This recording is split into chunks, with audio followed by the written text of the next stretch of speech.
So there's going to be occasions where you're going to ask me a question. There's going to be quite a few of those. This is an interview. But I'm going to answer a different question. Oh, and you're one of those guys. And then I'm going to get halfway into it. And I'm going to be like, what'd you ask me? I'm not answering what he asked. How do I salvage what I've said and redirect it into what he asked? It's funny that you think that that represents a problem, because sometimes the question you're answering might be a better one than the one I asked. We'll see. Welcome to What We Really Want, conversations about connection. Settle in and get ready for a great conversation. Let's talk about what we really want. Hey, everybody. Welcome back to What We Really Want. Today is episode 43. It's called You Point to Your Limp. And our guest is a good friend of mine. His name is John Steakley. John and I met several years back as he was going through the initial stages of founding Unbound Grace, a nonprofit ministry very similar to Awaken. And we talk about that in a lot of our conversation. I'll let you know this intro is going to be pretty short because I want to let our conversation really do the talking. It would be hard for me to find many people who think and feel and approach recovery ministry with a more similar mindset and philosophy than John. Although on the surface, the thing that brings people into our respective ministries is different. With Unbound Grace, it's most likely drugs and alcohol. And with Awaken, it's an unhealthy relationship with sex. Even though those presenting symptoms are different, we understand that it's much more about getting under the surface and seeing what is the legitimate desire, the legitimate need that's not getting met, that's causing us to turn to something else. John, he's just a super, super humble guy. I think you'll really enjoy hearing his story and hearing his heart. By the way, the title, You Point to Your Limp, is a reference to something that John said in the conversation. He was just noting that both he and I started ministries to help people who are seeking recovery from addiction, and both of us did what he calls leading with a limp, or pointing to our own limp. And that's just a way of really helping people know and trust that this is going to be a safe place to get help. God is making a big difference through John and through the work of Unbound Grace. And I just wanted you to know about them. We're going to put some links in the show notes to how you can get in touch with Unbound Grace. John's also written a book by the same title. You want to get your hands on that. But without further ado, I just want you to hear it straight from him. So again, this is episode 43. Our guest is John Steakley, and it's called You Point to Your Limp. Yeah, I think we can just get going. All right. Right? Yeah, absolutely. The formality, if it starts to feel formal, then that just gets weird. Based on every single interaction I've ever had with you, I don't fear that happening. But the pinnacle of all interactions might have been when we did that random men's event. Yeah. And I came strolling in wearing a mustache, and you told me your mustache joke. And I don't remember my joke. Do you? Yes. So I've given you credit so many times in my head. But maybe so. I'm at the age where I'm forgetting stuff. In fact, one of the things I've forgotten is I don't actually remember when you and I met. I just remember it kind of being in those early kind of new seasons. I remember a conversation at O'Henry's. Maybe you were talking to somebody and we got introduced. That might be where we met, talking about the church where you'd been on staff, the church where I'd been on staff. I'm sure we'll get into that. Yeah. Yeah. Just for people who don't know, I'm talking to John Steakley. The current person in front of me is John Steakley. I'm honored to be in front of you. This is a conversation that in some ways it feels right on time. In other ways it feels a little bit overdue. I think the right on time part is because you and I just kind of keep pinging each other, here and there, and it can be months in between, but when we connect, it doesn't ever really feel like it's been all that long. Oh, not at all. My perspective on it. But then timely, because you and I, you were already a part of this group, but I just kind of jumped in and became part of a group of other, organizational leaders, getting some team coaching and just some support for one another. And last week was the first time that we'd been in that room together, and that was great. Well, I knew we were in trouble when they set us next to each other. That was they were in trouble. Yeah, absolutely. That was a strategic error on their part. But I'm glad you're a part of that group. Or just amped up the fun by 43%. At least. Yeah. Well, John, before we go any further, what do you really want out of our conversation? Well, multiple things. I think when I consider that question, my first thought is just good time with my friend Greg. Like, it's almost 100% given that we're going to get into something. It's going to be deep, and we're going to handle it loosely, but it's going to be fun. I also hope for the people that have the opportunity to listen to this, that they get to hear two guys that walk around with a limp and are not scared to point at it. But at the same time, it's not about pointing to their limp. It's about pointing to the one that gave them the gift of that limp. And so I hope other people see that. We could both care less about promoting self, but we believe enough in what God's done for us to share the story. Well, speak for yourself. I'm doing this whole thing to get famous. Right. I know you better than that. Yeah. Yeah. When you said pointing to the one who gave us that limp, I mean, obviously it immediately brings to mind Jacob, the story of Jacob and wrestling with God. And I know that that's something you and I have both done through a lot of years. One of the things that I knew that I wanted to talk about when you got here was the things that we have in common in our experience. Right off the bat, we could go super deep, and I'm mindful of the fact that I want to talk about a few other things before we go super deep. But you founded a ministry, an organization called Unbound Grace. I'm guessing now it's been 6 or 7 years ago? Yeah, we're on year 7. Yeah. Okay, 2018. 2018, yeah. That's right. So a few years after we started Awaken, because we started Awaken in 2015, I would love for you to tell us what Unbound Grace is and what it's about, and then we'll get into why you started it later. Yeah, absolutely. So Unbound Grace is a ministry for people that are experiencing some sort of brokenness in their life. So our vision statement is hope in the wilderness of addiction. What we're working on is broadening that statement a little bit, because you and I can sit here and easily agree that every single person that's been born in the history of humanity struggles with addiction, because we have a context to understand that. But for the everyday person, when they hear addiction, they think immediately of something much more stigmatizing. So I want to broaden the language. Ian Morgan Cron, who just wrote The Fix, in his workbook on the page for step 1, it says powerless over blank. Yes. And so when I picture our who is Unbound Grace, we are a ministry that focuses on hope in the wilderness of blank. Wherever you're lost in the wilderness, then there's an opportunity to learn what it means to connect with your Creator, with yourself, and with others. And so that's what Unbound Grace is about. And we do that primarily through counseling, through discipleship, and through community. The counseling's pretty straightforward. The discipleship aspect, I think, is one that you have a heart for. I've seen very much so in Awaken, but people that have a lived experience that want to give back to someone that's beginning their recovery journey. And then the community is sharing what the beauty of what is happening in the recovery world. But it's also about support groups, bringing people together to say, oh my gosh, you've struggled with that also? Welcome to the group. Or to share some really, really dark, painful, hurtful things. And then to be able to say, well, you want to go grab a sandwich after this? And just be received as someone who is loved and cared for and connected with, as opposed to, oh, you're other, you need to be separate. You need to be away from us. So that's Unbound Grace. Love it. One of the questions that can come up is, well, how did you come to start something like that?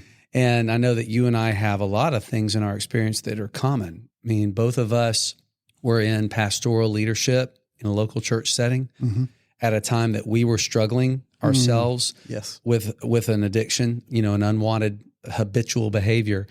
And so tell us a little bit about kind of that part of your story and what it was like being in ministry, because I know what it was like for me, being in ministry with a secret. It's been so long since we talked about that with you that for me, it's going to kind of be hearing that story a little bit fresh. Yeah. But I'd love for our listeners to hear it too. Yeah. So, we get this notion in our mind sometimes that if we are someone who follows Jesus, who identifies as a Christian, that the obedience factor, that it's almost like sometimes we get points for that. So I got to a place in my life. I graduated from the University of Alabama and then took a job in Birmingham selling pharmaceuticals. Enjoyed the job, good job, had a degree of success there, but got to a place where I really felt discontent, like I was not where the Lord wanted me to be. So began to pray about what is next. And in the process of praying about that, ran into a friend from Huntsville High School that used to work on staff at a local church in Huntsville. And he was doing a wedding for one of the guys I played football with, and told him about the struggle I was having. Like, I really felt like the Lord was moving in my heart to be somewhere else, and it might be ministry, and I wasn't sure what that looked like. Yeah. And, it didn't seem super appealing, but if that's where the Lord wanted, then I was going to pray about that. So this guy, big personality, really tall guy, love him to death, but his immediate response was, "Baby, just come work for me." And I was like, that's not how I do things. I got to pray a little bit. And maybe don't call me baby. Right. Yeah. Yeah. And yes, absolutely. So I prayed about it for about 6 months, and I'm constantly talking with this individual, and ends up, things line up, and I take a job at a church here in Birmingham, really good church, really healthy church, and began to feel like I was where the Lord wanted me. So I'm working in ministry. So I hinted on obedience earlier, like I get points for obeying. Well, if there's this pie chart of my life, I was giving, we'll say 97% to the Lord, and I was holding back that 3%, which is an incredible podcast that you did that is worth looking at, listeners, to go to that 3% podcast. Yeah, the Blake Roberts episode. Oh man, so good. So, that podcast helped me articulate what we're talking about. I gave God that 97%, and I held back that 3%. And that 3% for me was the ability to make decisions that I felt like were best for me. Interesting. One of the books you have on your coffee table, Michael John Cusick, Sacred Attachment. Sacred Attachment. Beautiful book. One of the ways that he describes addiction is a relationship with something that is constantly causing a negative return. Yeah. And so the relationship aspect, I think, is important to me. So that 3% for me was a relationship with alcohol. And I began to drink more because I couldn't sleep well at night. I began to drink more because it made me feel better at the end of the day, and I didn't have to think of all the difficult things that I was dealing with. During this time in my life, while I was working full-time at the church, I was full-time at seminary, and there was always something due, and I could never shut my brain off. So my coping mechanism. And you already had a family at this point too, right? That's right. Yeah, married with a family. When my addiction escalated, I'm in my early 30s. And so, things look relatively good on the outside. The ministry was going well at the church. The seminary classes were going well, A's and B's. And then home life was okay. I will say the one place in my home life where it was really obvious I was struggling was in my marriage.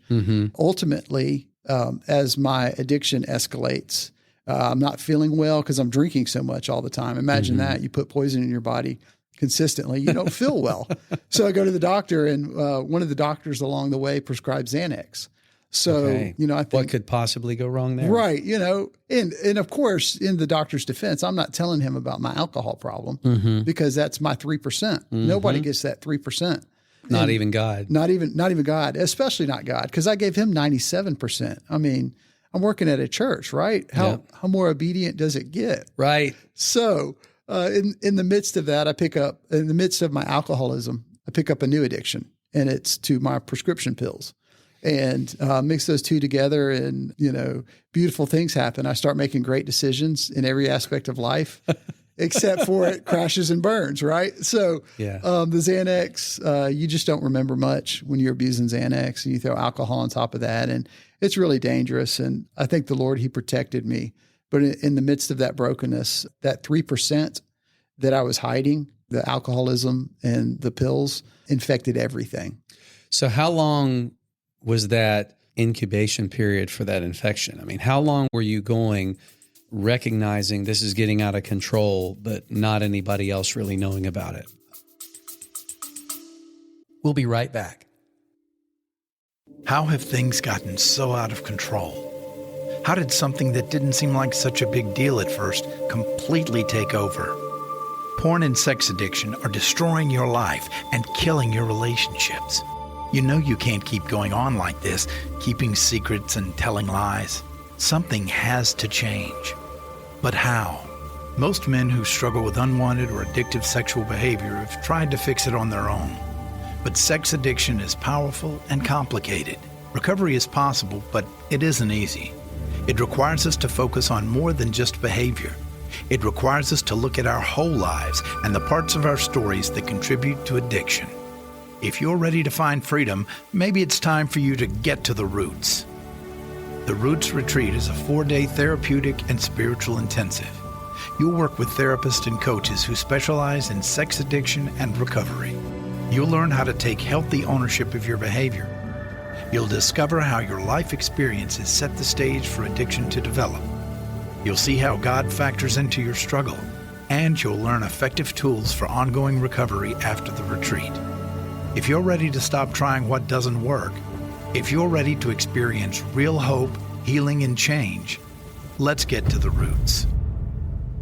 Visit awakenrecovery.com/Roots Retreat or click the Roots Retreat link in show notes. Gosh, I've thought about this question a lot, and I don't know when it crossed over to being really unhealthy. I will say early on in marriage that we just had a relationship where we would have a glass of wine. Yeah. And my wife always was appropriate with her glass of wine. To this day, she still has a glass of wine. And oftentimes in the morning when there's almost a full glass of wine sitting there, I'm thinking, you mean you didn't just chug that? Right. Because she has a healthy relationship with alcohol. So I would say it happened after I was married, probably around the age of 30, a couple years into marriage. It escalated. And then I'm carrying this with me for a couple years, this full-blown addiction. And I remember praying before communion, Lord, please take this away from me. I love you. I love my wife. I love my daughter, my family, my friends. Please take this away. And then Sunday night, I was drinking and hiding it, that very same day. Did anybody know before kind of everybody knew? Yes. So here's how I got exposed. So the painful exposure that ultimately was a blessing. I had a couple of occasions where I drank too much, and Heidi had broadened my support structure. So I had some guys that were really close to me that I had been lying to for a while. She let them know I'd been struggling, and so that I could not continue to tell them lies. And as I would continue to struggle, I would tell them, hey, yeah, I've been struggling, but I'm getting better, because addicts are liars. Number one rule, all addicts are liars. To themselves and to others. Oh, absolutely. Well, I think the most insidious thing is we believe the lies we tell others. Yeah. And we really... Well, that's how they're made convincing. Yes. Because if it doesn't feel like a lie, it's going to come across like a truth. Absolutely. Absolutely. Because the human heart can justify anything. It's crazy. So she let my support group friends know what was going on, and she would tell them the truth, and she did it in love. She didn't do it to go behind my back. Yeah. She did it because she knew these guys loved me legitimately. And I woke up one morning at the house of one of my dear friends, and I go downstairs, and it was, you talk about a walk of shame. I walk downstairs. This guy's sitting on the couch. He's like a big brother / uncle type figure to me, and really look up to him. And he said, John, we got to do something about this. And he got my best friend on the phone. And so the three of us sat there and had a conversation, and they told me, John, you're going to rehab. And I knew in that moment, nothing in me wanted to go to rehab, but I knew these guys loved me and cared for me and my family. And it was one of those where the Lord was like, hey, just trust him. Obviously your way's not working. So give this a shot. Yeah. And then I went to rehab. And what happened once you got back from rehab? What happened to your job? What happened to your status in life, your position? What were those next phases? Yeah. So you're working at a church and you go to rehab. Yeah. That doesn't look good. No. Yeah. And, the church was not in a healthy phase of life. There was some leadership dynamics that were in the process of being worked out. They actually were blowing up at the time. So there was a degree to which I was an easy scapegoat, where some of the attention could be redirected on me because I'm an addict and I'm in rehab. So let's focus on that and not focus on some of the leadership issues. So, end of the day, I put myself in a position to receive that attention. Yes. And so it was redirected on me, and I very much deserved to be focused on, because they had to figure out what to do with me. Yeah. Right. Right. So I get out of rehab and I'm fixed. Right. There's not a problem in the world. Of course. Which cracks me up how often in the outside world we think, oh, he went to rehab, he's good now. Oh man, that's just the beginning of the story. Just to butt in for a second, that's one of the reasons why, and it sounds a little bit weird, because with sexual addiction, there's rehab, there's inpatient treatment for that too. And I know many people who have really, really benefited. It's been a huge part of their healing and their recovery. That's not something I ever did. And there's a part of me that has for a lot of years kind of been jealous of people who went to treatment. But then there's also another part of me that is kind of grateful that it unfolded the way it did, because one of the things that I didn't experience was, okay, 60 days later, I'm fixed. That wasn't, I had many things that I had to realize my thinking was bad. That just wasn't one of the specific ones. How much was that a factor for you? And then how long did it take to realize that maybe rehab was just the start? Gosh. Well, so I did walk in to rehab thinking, okay, we'll get this thing knocked out and then I'll be normal again. The myth of normal. So I get in there, and part of it sickens me to think of some of my pride. I get in there, and through a series of very unfortunate events, the roommate that I was scheduled to have snuck in heroin and OD'd in the rehab that I went to here in Birmingham. Early on? First day.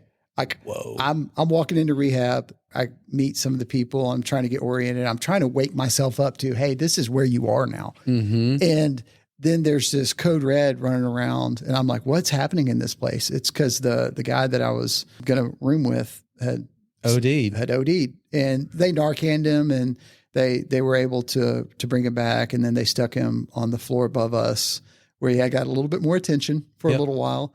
And then I got to meet the guy, and he was great. But part of what was going on in my heart was, well, I'm not like that.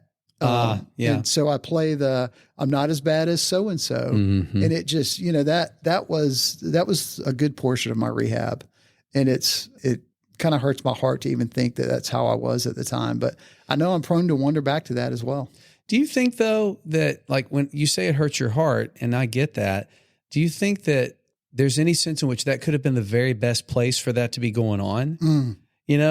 Like some of the comparisons and some of the bumping up against your pride, like of all the places to be doing that and realizing that it's happening, how about a kind of a controlled environment? Is there anything to that where maybe that was the best place to start figuring that out? I think so. And I would draw this awkward analogy here. Okay. So we follow Jesus, and there's the responsibility to represent him well in the public world, and not to promote self, but to promote him. And I'm walking into rehab, and I eventually get this idea in my head that I'm not better than anybody. So for the average Christian that might not have a stigmatizing addiction struggle, the analogy would be, what if you walk into Barnes & Noble and have an opportunity to have a conversation with somebody about Christ, and you shy away from it? I think that's part of what was going on in my head. So I am better than them, and I don't have the problems they have. And that's the same thing sometimes the Jesus follower in the Barnes & Noble has. And they don't take advantage of the opportunity to see, like, hey, I have this great opportunity to represent Christ in these moments, and I let my pride get in the way. And so I don't share Christ, or I don't take advantage of this opportunity to really invest on getting healthy by cleaning up my side of the street, by confessing and recognizing all the things that I've been struggling with, that 3% that I've clung to for so long that's infected everything.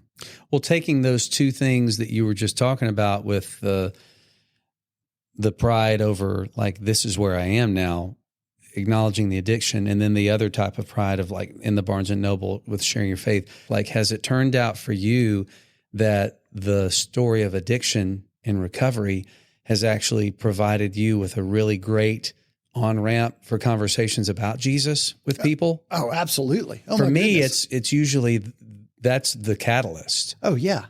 Yeah. I mentioned before we jumped on air that I listened to Adam Grant's podcast, Work Life. And so his most recent episode talks about a failure resume. And it is, oh gosh, it is incredible. So I'm listening to this. From context, I already want to I want to know more about that. It's beautiful. Yeah. And he interviews this man who produced a failure resume, and he's in the military, and he goes through some professional failures. And he doesn't stop there. He also shares some failures of, sometimes I'm not patient the way that I know I need to be with my daughter. And I regret that I have not done more to cultivate a relationship with my birth parents. And these are things that he has made very public. And I'm sitting there and I'm hearing this and I'm like, what a beautiful thing. Then I'm also in the back of my head thinking, why is this so comfortable and familiar? It's because I have the opportunity to participate in support groups on a very regular basis where we bring our failure resume in, we put it on the table and we talk about it with each other. Yeah. And because I've gotten so comfortable in those environments, I don't feel the need to promote self. Yeah. I don't have to come in with my real professional resume. What have I done? Which would be a really short resume anyway. I get that long resume that needs multiple sheets of paper where I get to work through it with my friends. Also sometimes known as a step 4. Exactly. My step 4. I get to regularly practice my step 4. Yeah. And what a beautiful thing. So, you walk in with your limp and you point to your limp and you say, hey guys, I'm limping because of this, but that's okay. I get to talk about it because honestly, it's not really about me and my limp. It's about the fact that this points to something greater than me. Yeah. And so we sit down and it's an invitation into a deeper conversation. I love the phrase failure resume because what it brings to my mind is something that's a frequent topic of discussion in Awakens community with newcomers, because they'll come to a support meeting and it's the first time they've ever been to one like that. And they've seen TV shows or movies that have an AA meeting and, hey, I'm Bob, I'm an alcoholic. Hi, Bob. Yeah. And they realize that it's kind of like that, and people in our meetings will say, hey, I'm Greg and I'm a sex addict, or I'm Greg and I'm a recovering sex addict. And that's jarring for a lot of people who have existed in church world where you've got to put your best face forward, and your best mask forward. And to say things like that, there's a crisis of, do I admit that? There's also a crisis of, well, I don't want to say that because that's not my identity. And that's true. It's not, but that's not why most people say it. It's kind of an abbreviated Cliff's Notes failure resume. Right. It's this is why I'm in this room. Yeah, absolutely. Well, I'd be curious to hear your take on this, but I'm always engaged in this internal struggle with how we confess our identity in these safe groups where we get to share our heart, because we are saint and sinner. Yeah. And we are there because we get to talk about our failure resume, and we get to lift each other up and point each other to our greater hope. But we're also, in the eyes of Christ, we are redeemed. And so it's kind of a fun tension to get to consider. Yeah, it is. I mean, we've talked a lot about that in our community, and even, part of our meetings kickoff is that we have some readings that we do every week, including How It Works from the Big Book of AA. And, there's in the part of How It Works where it talks about spiritual progress rather than spiritual perfection, it says none of us have been able to adhere perfectly to these principles. We're not saints. We actually changed that to we're not perfect because like in Awakens community, if you're in Christ, I believe you are a saint. And we're not saints as in people who do no wrong, but we are saints positionally. And I mean, people sometimes accuse me of being nitpicky with my words, but it's because I think words matter. Yes. And you said we're saints and sinners. And I think that's a no and also yes kind of thing, because if we're talking about who we really are, all that we are is a saint. But the part of us that still is a sinner is because I'm still acting like the person I used to be sometimes. And that's for me why, it made me so miserable, because I'm living schizophrenically in a sense. I don't want to use that term, offensively to anyone that has that actual condition, but feeling like I'm somebody else. Well, yeah, you're acting like the person you used to be, not the person that you are. Right. That's well said. Yeah. The shadow of the old self is very long. Yes. Yeah. And sticky. Doesn't want to let go. No, it does not. Well said. So after everything came into your life in terms of exposure, and then being a pastor who went to rehab in a church where there are a lot of other things going on, here you are and like, oh, I don't work at this church anymore. Right. So, and I was in a similar place. I got other jobs. You had some other career stuff going on before that. At what point between the end of your time at the church and 2018 did the idea start to come to you, some of the things I'm discovering about myself might be helpful for other people who have stories like mine. How did the foundation begin to get poured for what turned into Unbound Grace? Yeah. Wow. So my best friend that's walking through this whole recovery thing with me is a guy named Jason Strauss, whose wife is in recovery. And so Jason and I are talking very regularly, and we're working through what it looks like to be in recovery, because he's walked through it with his bride. Yeah. And his wife, Amelia, and I had multiple conversations about recovery. And when I was in treatment, because she's in recovery, she was able to come to some of the AA meetings that we participated in. So she's doing a really kind job of helping me discover what it looks like to be in recovery. And from pretty early on, we started conversations about how do we navigate this world of recovery? What does it look like to faithfully follow Jesus and at the same time be in the recovery world? And it was an ongoing, very, very lengthy conversation. But probably after about 6 to 9 months out of rehab, I'm talking with them and I'm like, well, where's the relational side of recovery? Where's the place where I walk in and everybody knows my name? Yeah. And it's okay. And they get to know a little piece of my life, where there's a connection that goes beyond the walls of the room that I've just walked into. And we didn't see where that existed. And we didn't see where that existed, where it was centered around the hope that we have in Christ. And so Amelia makes this kind of throwaway statement, well, you just need to start something. And I'm like, that ain't going to be me. Wow. We got too many Christian ministries running around taking up resources that are not really focused the way that we would like for them to be. Yeah. And so, but I make the commitment to pray about it. And about a year and a half after that is when we all three started Unbound Grace. And the primary focus of Unbound Grace is, what does recovery look like in the context of real life?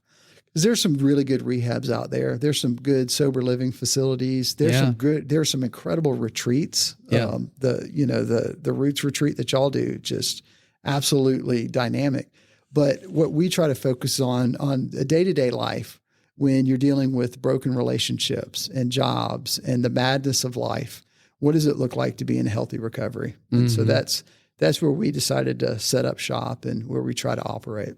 It's spooky and cool, just even some of the phrases that people spoke into you in that season, because the story, because we've known each other a long time, about when we started Awaken in 2015, it was coming out of a connection with a different ministry that didn't end great. I was scratching my head because it had seemed so clear that this is what we were supposed to do. And then it was over, and, or at least our part in it was over. And I'm talking to one of my pastors who had been kind of navigating that with us. And I said, did I just totally miss this? I mean, did I miss God's leading? And he said, is this something you still feel like God has called you and put on your heart to do? I said, yeah. He goes, well, I guess you gotta start something. And God was really good because there were people in the church who had started nonprofits and helped kind of, get over the anxiety of me, the story in my head that is going to be bigger and more difficult than it really was. Right. And then, there are a lot of parts about, as you know, that are very big and very difficult. Raising money and getting a board and, coming up with how do we talk to people about this and why are people going to want to give money towards something like that? I remember running into you, I think it was at Costco one day, and it was in 2018. And you said, hey man, let me tell you, we've just started this thing. And, you're a couple of years ahead of us. Can I pick your brain? I'm like, I can tell you everything I've tried that didn't work and a couple of things that maybe you're starting to, but so many similarities there. Absolutely. Including going back to something that you said earlier when you were talking about Ian's book, The Fix, when he's talking about step one, admitted we were powerless over blank. And widening your lens, right? Broadening your focus, because your mission statement talks about coming out of the wilderness of addiction. You guys started with a pretty specialized approach, addiction from chemicals, from substances, alcohol and drugs. And we've joked before about how basically Awaken and Unbound Grace are, brothers who live in different rooms of the same house. Because we have the same desire and passion for people with sexual brokenness. And I feel like, and I want to get you to talk about it, I feel like over the years that we've been doing what we do, am I wrong that what started more specialized has really become more broad? Because the focus has shifted away a little bit from as much focus on what's presenting on the surface to what's the thing under the thing. Yes. Okay, you're smiling and nodding, so start talking. Absolutely. Okay, so beautiful. And the more you and I get to see the heart for the ministries that we're blessed to be a part of, the more we're like, hey, that's great. Can I have that? Can I have this? And I love it. I love the camaraderie in this. So one of the first sessions I have when people come into the office is I love the dry erase board. I'm so visual, and I think a lot of people appreciate that we get to draw things on the dry erase board and play around with it. And I draw the Titanic, which is just like a little kiddie sailboat that looks funny on the board. And I draw this enormous iceberg, and on the iceberg I do the water line. And then we talk about the things that are above the surface. Those are the things that everybody sees, the addictions, the substance, the alcohol, the acting out sexually, the symptoms, the anger, and the symptoms that we call the problems. Correct. And I would argue that unfortunately the world tries to treat those symptoms by changing behavior modification. And the beautifully worded question that you just asked, how do we get down to the heart? Well, we acknowledge those things, and we have to talk about those to a small degree. Because there is some behavior that must be modified if we're going to be able to get to the deeper work. Correct. And so as we begin to progress deeper into the heart, we do have some behaviors that lie just below the surface that we need to acknowledge. But ultimately what we're trying to do is we're trying to dig down. Yeah. And I believe that at the bottom of everybody's iceberg is identity. Yeah. How do we see ourselves? Yep. Do we see ourselves as identified by shame? And shame is that dirty little bastard that sits on our shoulder and whispers lies to us about who we are. Yeah. That we are the worst things about ourselves. And then Christ comes in and he flicks that little cartoon devil off our shoulder. He says, no, you're my beloved child, and that is who you are. So we talk about the surface issues, but that's the excuse. And right. to lean back into your broader question, initially in Unbound Grace, in my happy little world, it was just me in an office tucked away somewhere in Birmingham. Yeah. And it was safe. Yeah. And then the Lord immediately said, hey, there's more to this. Consider partnering with some other people and bring some people on that can speak specifically to women that are struggling with addiction, which is a conversation worth having. But as other people have become a part of this, it's broadened. And the more I identify the substance and alcohol addiction as an excuse to get to the heart. And, oftentimes when we're caring for the entire family unit, the one spouse comes in with the addiction behavior and the other spouse comes in to support them, but they both begin recovery. Yeah. And they both need to see individual counselors as they work their own recovery, moving towards health together.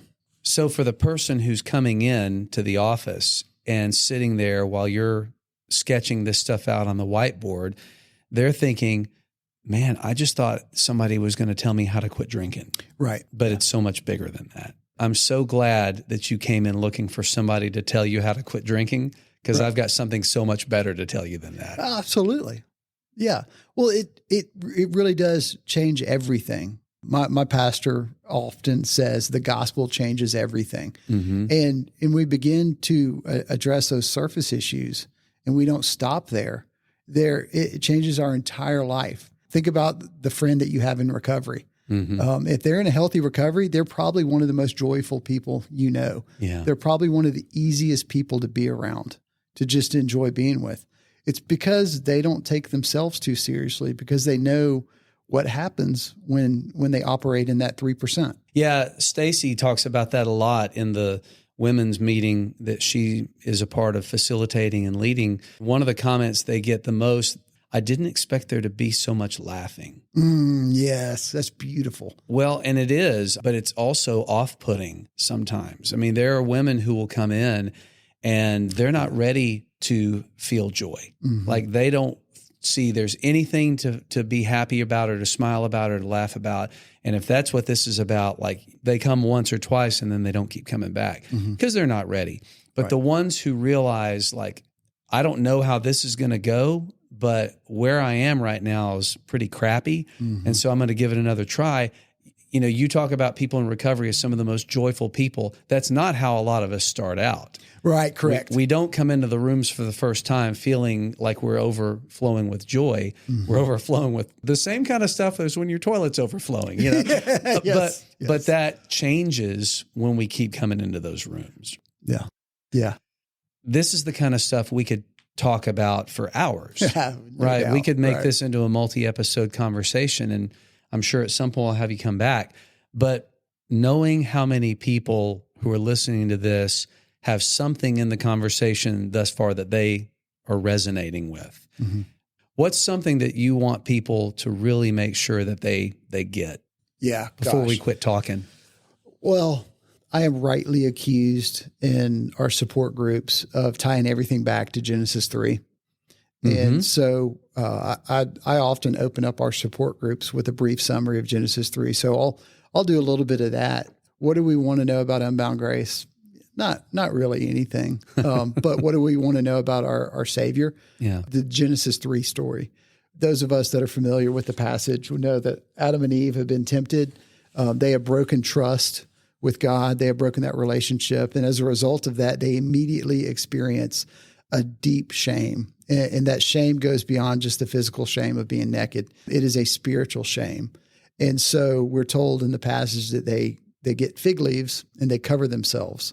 And my interpretation, this is extra biblical, that they grab these fig leaves from a fig tree. Imagine that. Right. And when they run and they hide, I like to think that they hide in a fig tree because that's really good camouflage. Yes. And so I think we have learned that behavior from our original parents.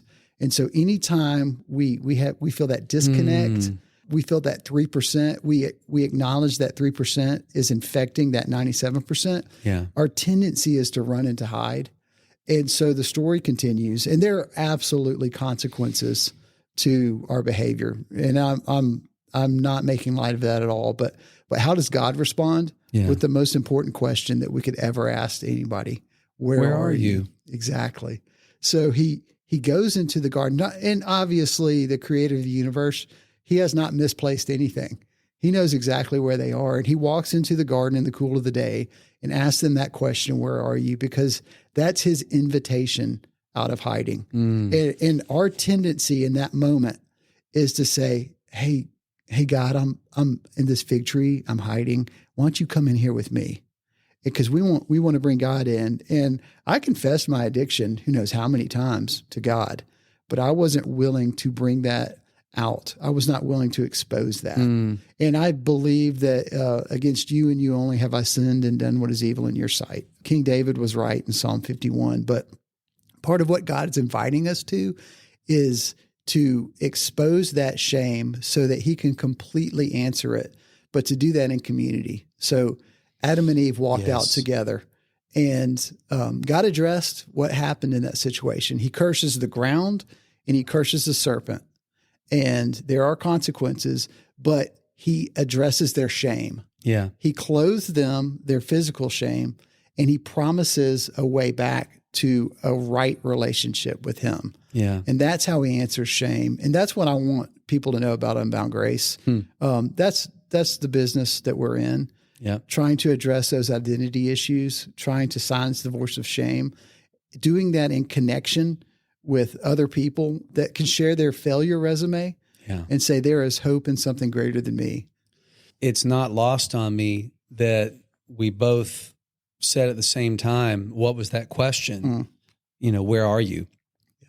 And then when you're talking about community and people who can speak to the shame, the next thing was another question. Who told you that?